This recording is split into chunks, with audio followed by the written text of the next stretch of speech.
You've tuned into The Mountain Gardener with your host, Ken Lain. Gardening, it can be challenging, but with these simple insider tips, you'll reap huge rewards.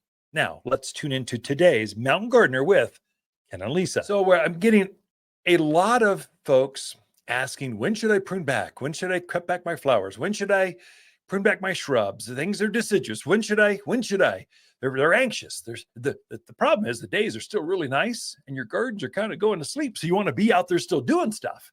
So the tomatoes mine took it in the chin with that cold last week. They're not going to produce anymore. So as soon as you pick that last fruit off, just pull it out of the ground. You're fine.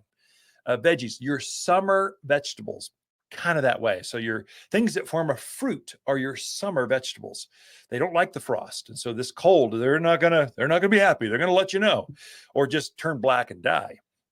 So those, you can pick that last watermelon, get that last squash, get the last cucumbers, and then pull the plant out of the ground and expose the soil to the cold. That is going to reduce disease, going to get rid of insects that are kind of wintering over. You want that ground not covered up in dead plants where things can kind of get underneath there. It's like insulation. It makes sure they come back and get you next year. So leave it exposed. I even take I clean up the gardens and I'll actually put my manure down. So I like a 2 to 3 inch layer of manure on top of my vegetable gardens, especially, or my annual flower beds. And I'll let that rest on that ground until I plant next year. Usually March, I'm starting to plant potatoes. I'm planting lettuce, lettuce, things that you're harvesting the leaves or the flower head, like broccoli. That's a flower you're eating. That's why it's so delicious. Cauliflower, that's a flower you're eating. So those things are cold. They like the cool. They don't like the heat. The heat stuff, they're kind of done right now. That's why they turn black on you. Frost got them. It's happened in one night, vaporized, unless you were protecting them. Or you folks that cheat, you've got greenhouses. That's just wrong. I mean, I'm just jealous. So that's good stuff. So you were protected. You were okay. Those of us that are growing outdoors, the frost got us. Depending on your elevation, the frost kind of took them out. If not, they're coming your way pretty quick. So the average first frost date for the mountains of Arizona, all the areas. So if you're tuned in your area, but I'm from Sedona. That doesn't matter. You're the same. Cottonwoods. I've got to be on the river. I've got to be specialer than you. Prescott, Dewey, Humboldt, the folks out in Paulden. We're all the same. Our first frost event, typically, it's 100 years of data, is October 28th. So that's about Halloween. So if you're a little bit lower elevation, let's say you're 4,000 foot level. So that's the Skull Valleys, Kirklands, the Cottonwoods, those are okay. Maybe you're November 2nd. A couple days later, it's really not that much more. If you're up in Groom Creek, Highland Pines, the ridge lines, maybe you're October 20th instead of the 28th. Maybe you're a few days ahead, but pretty much the local gardeners in this Central Highlands area, we tend to use Halloween as we need to be careful.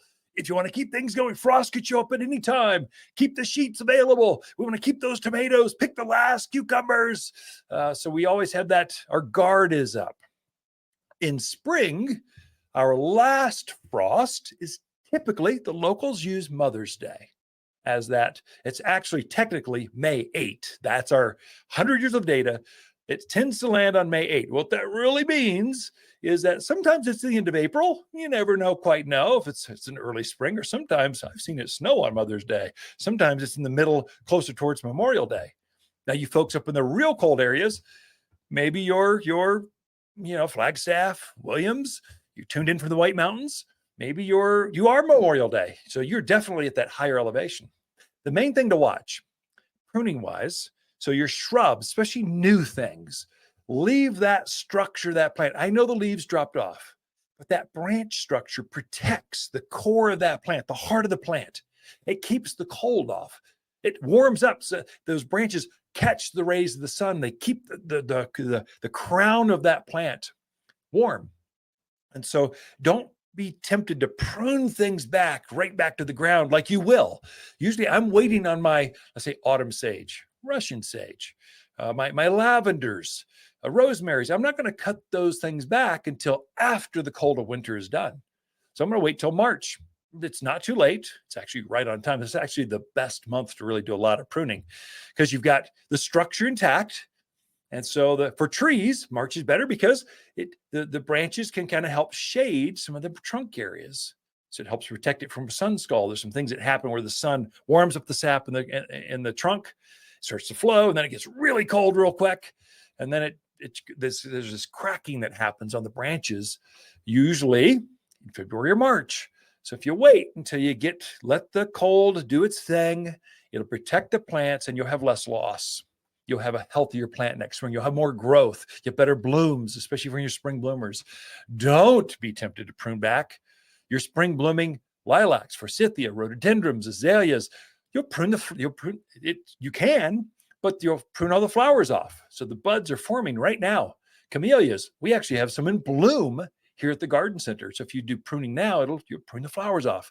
The health of the plant will be fine, but you don't get to enjoy the flowers. So don't be rushed. Take your time. We're not in a hurry. It's winter. We can take a slower pace in our gardens. For luxurious evergreens in the yard, look no further than Waters. We have a luscious selection of evergreens that look their best in winter, so you can enjoy a beautiful landscape no matter the cold. Locally grown for stunning appearance and ability to thrive in cold weather. Perfect for that touch of luxury your neighbors are sure to be jealous of. Luxurious evergreens at Waters Garden Center in Prescott and watersgardencenter.com. Your one-stop shop for evergreens. Visit us today. For a more fruitful garden, increase success in the landscape that just feels better, then tune in daily to the Mountain Gardener podcast. Subscribe through your favorite podcast streamer or visit watersgardencenter.com. Better yet, visit me directly right here at Waters Garden Center. Thanks for tuning in.